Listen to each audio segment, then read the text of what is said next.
की शुरुआत करते हैं और सीधा आपको ले चलते हैं मैनपुरी, जहां पहुंचे हुए हैं अखिलेश यादव और जनसभा को संबोधित कर रहे हैं। क्या कुछ कर रहे हैं? ये 2024 के लोकसभा का चुनाव, ये चुनाव न केवल हमारा आपका चुनाव है, बल्कि आने वाली पीढ़ियों का चुनाव है।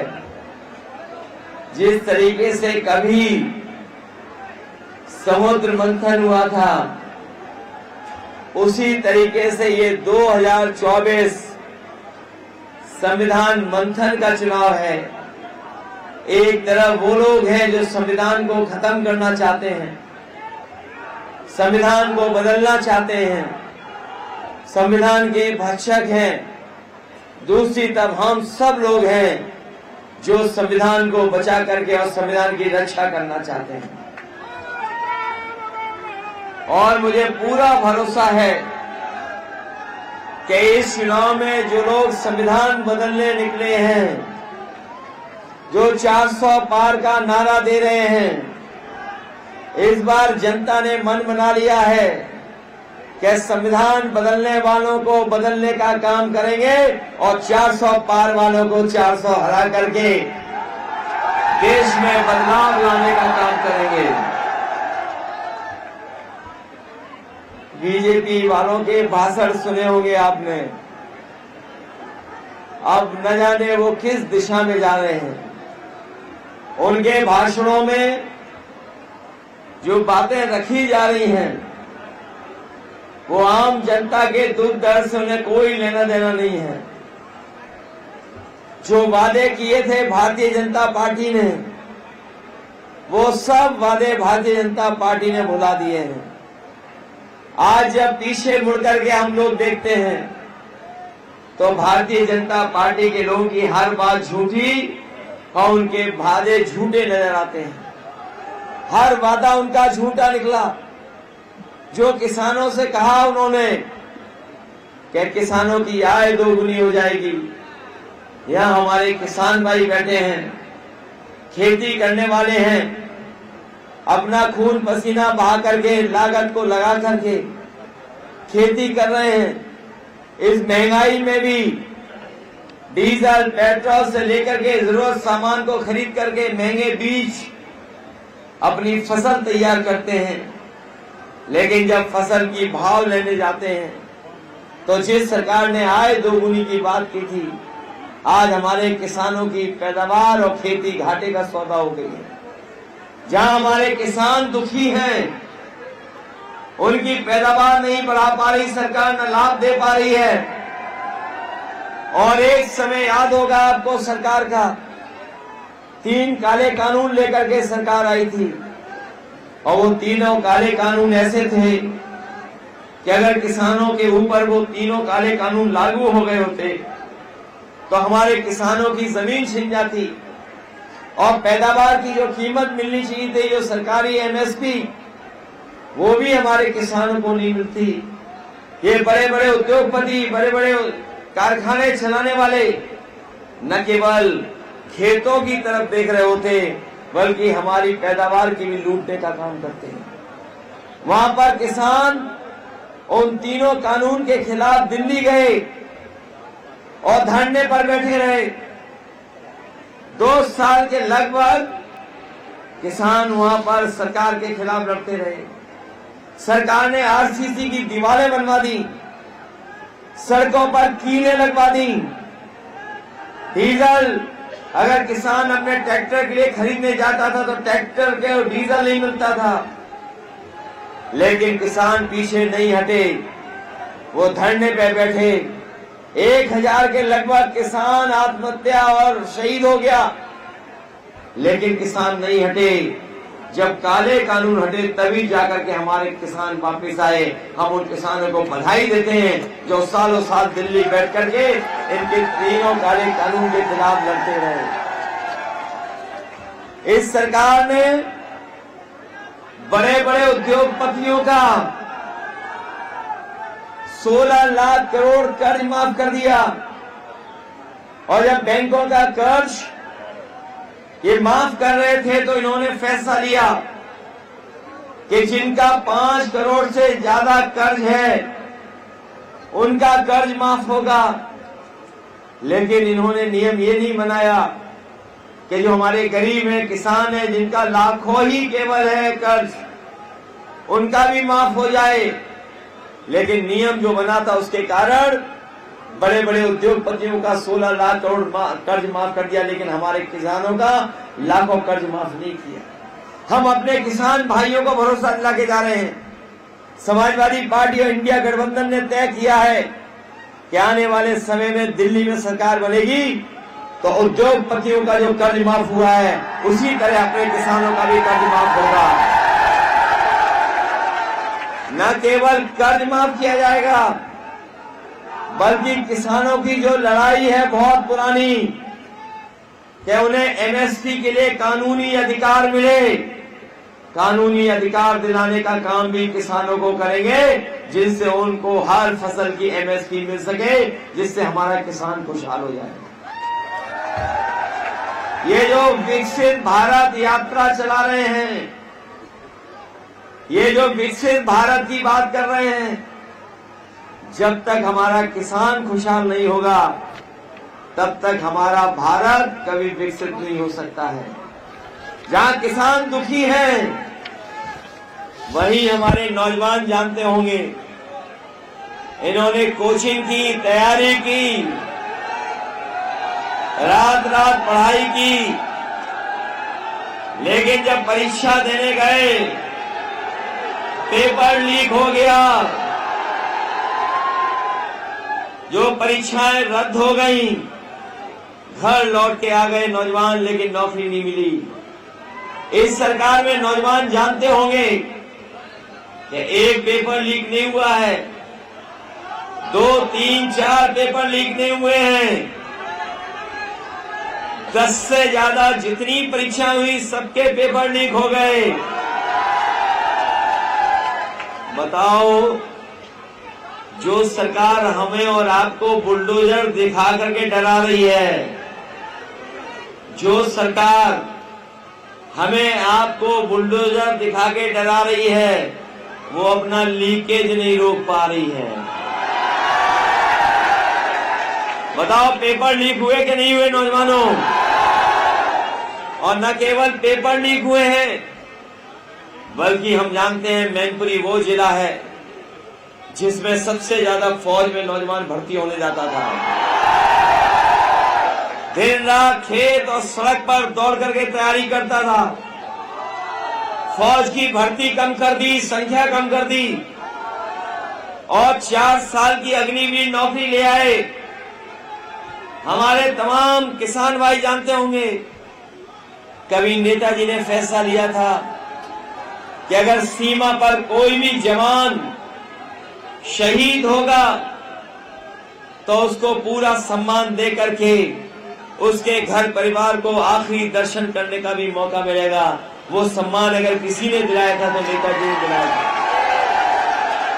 लेकिन हमें दुख है इस बात का कि अग्निवीर अगर कहीं शहीद हो जाएगा, न उसका सरकार अंतिम दर्शन के लिए घर ले जाएगी, न उसको कोई सुविधा दे रहे हैं। शहीद होने पर जो सम्मान मिलता है वो भी नहीं देंगे। इसलिए अपने नौजवानों को कह के जा रहे हैं, 4 जून के बाद जो नई सरकार बनेगी जिसमें समाजवादी लोग शामिल होंगे, पहले ही दिन अग्निवीर व्यवस्था को खत्म करके पुरानी नौकरी जैसे थी, फौज की पक्की नौकरी, पक्की वर्दी, वही हम अपने नौजवानों के लिए करेंगे। यही नहीं, जितनी भी सरकारी नौकरियां हैं 30 लाख के लगभग, उन सबको भरा जाएगा और आपको आरक्षण दे करके सबको हक और सम्मान दिलाया जाएगा। ये सरकार जो है और इसके मुख्यमंत्री सब उल्टा पुल्टा करते हैं। उत्तर प्रदेश के जो मुख्यमंत्री हैं सब उल्टा पुल्टा करते हैं, और यहां तक उल्टा पुल्टा करते हैं कि सदन में ये कहते थे कि जो सूची निकलती है उसमें 46 में 56 यादव हो जाते हैं। हम लोगों ने मुख्यमंत्री से पूछा कि कम से कम वो सूची तो दे दो जिसमें 46 में 56 हुए थे। आज तक सूची नहीं दे पाए। क्या उन्होंने सूची दी कभी? और हम अपने खाकी पहनने वाले भाइयों से भी कहना चाहते हैं कि अग्निवीर 4 साल की हो गई है। बीजेपी वाले आ गए तो खाकी पहनने वाले भाइयों की भी 3 साल की नौकरी हो जाएगी। ये लोग कभी कभी सवाल पूछते हैं कि कैसे हो जाएगी। मैं इनसे पूछता हूं, बताओ आपको क्या अग्निवीर पता था क्या? क्या अग्निवीर की नौकरी 4 साल की हो जाएगी किसी नौजवान को पता था क्या? क्या किसी नौजवान को यह पता था कि हवाई जहाज भेज देगी सरकार, एयरपोर्ट भेज देगी? क्या किसी को पता था? और यही नहीं, पानी के जहाज भी भेज दिए, बंदरगाह भी भेज दिया, टेलीफोन की कंपनी भी भेज दी, LIC भी भेज दिया और सब निजी हाथों में भेज दिया। किसी को पता था? GST लागू करके महंगाई कर देंगे, व्यापारियों को बर्बाद कर देंगे, क्या किसी को पता था? बताओ, किसी को पता था कि आधी रात नोट बंद कर देंगे? इसलिए अपने खाकी पहनने वाले भाइयों से कहना चाहते हैं, ये सरकार आ गई तो इनकी भी नौकरी आउटसोर्स पे 3 साल की हो जाएगी। कोई भरोसा है सरकार पे किसी को? बताओ, आपके खाद की बोरी से चोरी हुई कि नहीं हुई? और ये चोरी इन्होंने कहां से सीखी है जानते हो आप? पार्ले जी के बिस्किट पैकेट से। हमारे बुजुर्ग जानते होंगे, पहले पार्ले जी का बिस्किट पैकेट कितना बड़ा आता था। जैसे जैसे महंगाई बढ़ी, उन्होंने अपना मुनाफा कम नहीं किया, तो बताओ पैकेट कितना छोटा हो गया। अब पैकेट में कितने बिस्किट आते हैं? इनकी सरकार आ गई तो 1 बिस्किट वाला पैकेट मिलेगा अब आपको। उसी से सीख गए। पहले बोरी में से 5 किलो चोरी किया, फिर और 5 किलो चोरी कर लिया। ये लोग दोबारा सरकार में आ गए तो आपको पाउच में खाद मिलेगी। बताओ, बोरी से चोरी हो गई कि नहीं हो गई? ये सरकार ऐसी है जो नकल करती है। समाजवादियों ने इतना बड़ा लैपटॉप दिया था और जिन नौजवानों को मिला होगा वो जानते होंगे कि आज भी जब वो ऑन करते होंगे तो उसमें नेताजी दिखाई देते होंगे। उसी लैपटॉप की नकल कर ली, अपनी भी फोटो डाल दी। हम लोग इतना बड़ा लैपटॉप देते थे, ये कितना बड़ा दे रहे हैं मोबाइल। और ये नौजवान जानते होंगे घिसते रहो, चलता ही नहीं है। बताओ, चलता है क्या? और आपको राशन में क्या दे रहे हैं? जब इन्हें वोट चाहिए था तो रिफाइंड तेल दे रहे थे, दाल दे रहे थे, नमक दे रहे थे, और अब क्या दे रहे हैं आपको? क्या ये ज्यादा पौष्टिक होता है क्या? हम आपको कहना चाहते हैं, समाजवादी सरकार बनेगी तो राशन को गुणवत्ता के साथ साथ, और जिस तरीके से आपने बाजार में देखा होगा कि पैकेज आटा मिलने लगा है, बड़े बड़े संपन्न लोग गुणवत्ता के साथ पौष्टिक आटा भी ले रहे हैं पैकेट में। और हमारे बाबा रामदेव को भी देखा होगा आपने, योगा भूल करके आटा बेच रहे हैं। इसलिए गरीबों को हम कह के जा रहे हैं कि आपके राशन की गुणवत्ता बेहतर करेंगे और आपके स्वास्थ्य को बेहतर बनाने के लिए पौष्टिक आटा के साथ साथ डाटा फ्री दिलाने का काम भी करेंगे। और डाटा फ्री इसलिए क्योंकि सब मोबाइल उसी से चलता है। उसी से जानकारी मिल जाती है, उसी से जानकारी मिल जाती है। नौकरी का फॉर्म भी भरना पड़े तो उससे भर सकते हैं। दुनिया की जानकारी मिल जाती है, ऑनलाइन क्लासेस भी हो जाती हैं, ऑनलाइन ट्यूशन भी हो जाता है।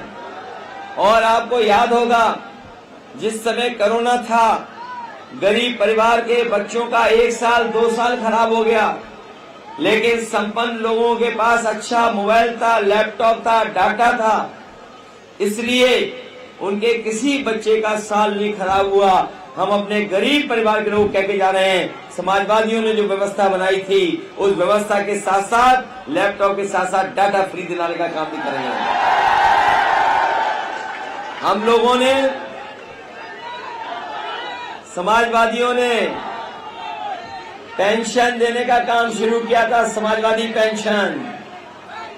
इस बार इंडिया गठबंधन ने तय किया है कि हमारे गरीब परिवार की माताएं बहनें हैं, वो आर्थिक रूप से बहुत कमजोर हो जाती हैं, घर परिवार वो ही चलाती हैं, इसलिए खजाने का कितना भी पैसा खर्च हो जाए, अपनी माताओं बहनों को लखपति बनाने का 1 लाख की पेंशन साल की देने का काम आपके इंडिया गठबंधन सरकार में होगा। ये नौजवान लोग जानते होंगे, बीजेपी वाले अब हम लोग की जान के भी पीछे पड़े हुए हैं। जब वैक्सीन लगने का समय आया, सबके वैक्सीन लगवा दी कि नहीं लगवा दी? हमारे जैसे एक आध बच्चे होंगे। हमने तो कहा था वैक्सीन मत लगवाओ, लेकिन बीजेपी ने कहा लगाओ वैक्सीन।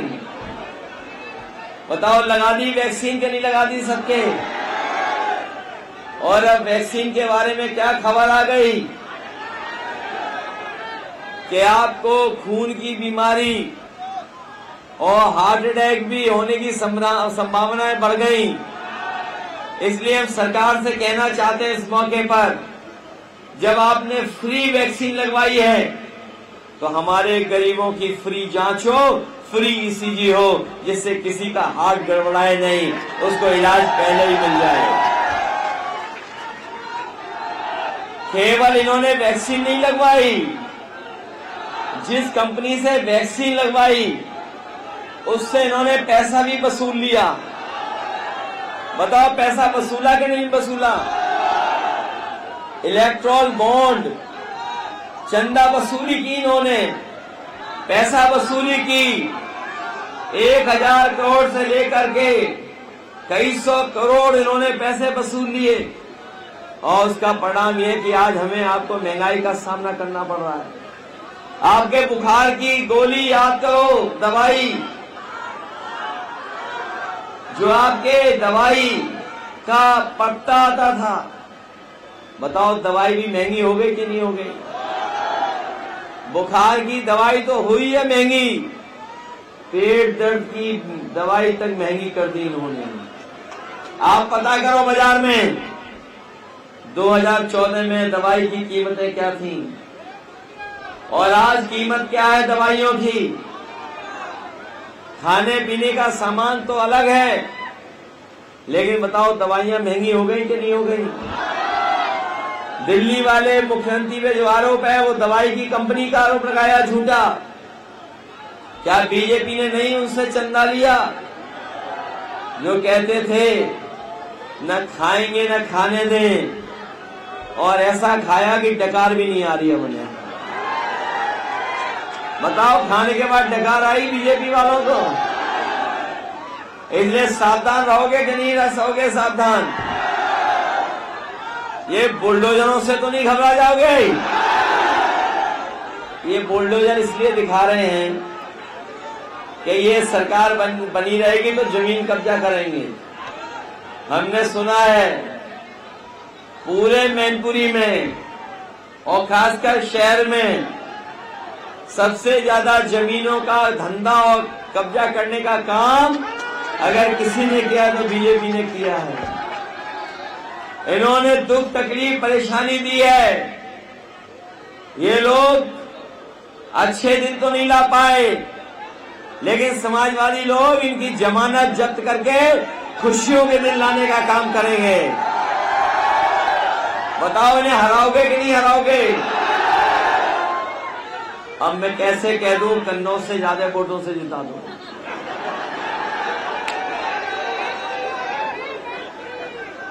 अब जब आपने मनी बना लिया कि हमसे ज्यादा जिताओगे तो जिताओ। अब इसमें कोई कंपटीशन नहीं, आप ही ज्यादा वोटों से जिताओ, कोई मुकाबला नहीं, क्योंकि मैनपुरी हमारी पहचान बनाती है पूरे देश में और मैनपुरी की पहचान अलग है।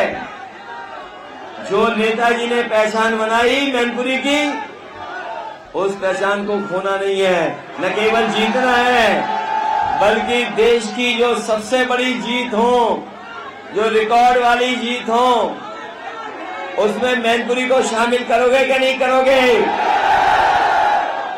और ये जो बीजेपी के प्रत्याशी आए हैं वो खाना पूर्ति के लिए आए हैं। ये पुलिस के माध्यम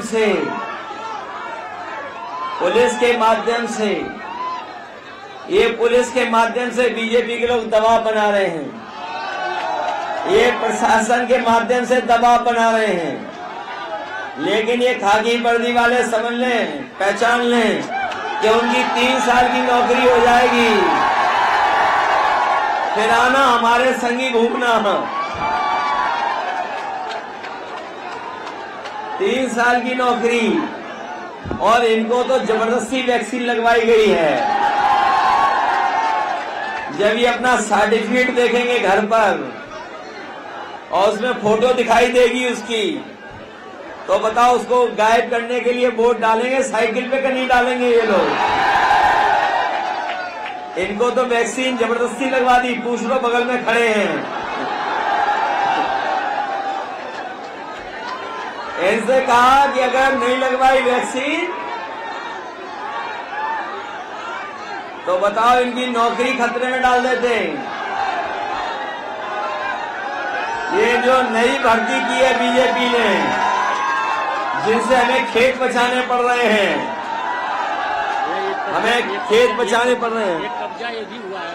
ये खेत बचाने पड़ रहे हैं और सड़कों पे भी वो ट्रैफिक का इंतजाम देख रहे हैं।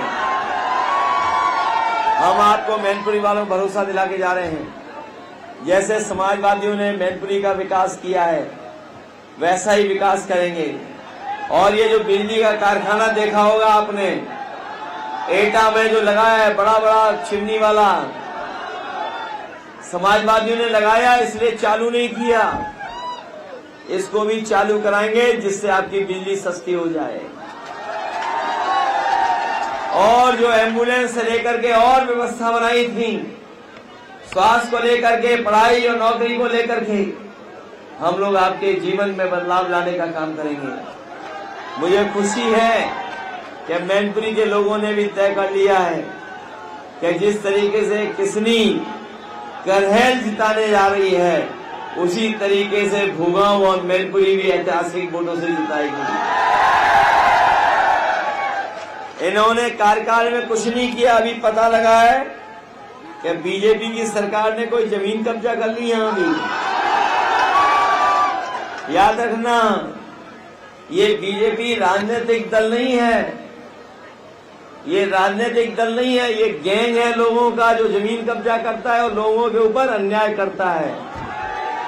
ये राजनीतिक दल नहीं है, ये गैंग है, गैंग। और देश के जितने भी भ्रष्टाचारी हैं और माफिया हैं, उन सबको बीजेपी ने अपनी गोदाम बना करके रख लिया है। इसलिए आप सब लोग मदद करना, क्योंकि ये चुनाव लोकतंत्र को बचाने का है, बाबा साहब भीमराव अम्बेडकर का संविधान बचाने का है। लोकतंत्र बचेगा तो हमारे आपके अधिकार बचेंगे। भाजपा हटेगी तो खुशहाली आएगी, भाजपा हटेगी तो नौकरी मिलेगी, भाजपा हटेगी तो महंगाई कम होगी, और भाजपा हटेगी तो बाबा साहब भीमराव अम्बेडकर जी का संविधान से देश चलने का काम करेगा। ये लोग जो संविधान की बात, जो ये लोग मन की बात कर रहे हैं, हम उनको याद दिलाना चाहते हैं कि आने वाले समय में मन की बात से देश नहीं चलेगा, संविधान की बात से देश चलेगा, संविधान से देश चलेगा। इन्हीं शब्दों के साथ आए हुए हम अपने सभी साथियों का, नौजवानों का, किसान भाइयों का, बुजुर्गों का, उपस्थित सभी कार्यकर्ता नेताओं का मैं धन्यवाद और आभार प्रकट करता हूँ, इस उम्मीद और भरोसे के साथ कि जब आप 7 तारीख को वोट डालेंगे तो भाजपा को 7 समुंदर पार भेज दोगे। बहुत बहुत धन्यवाद।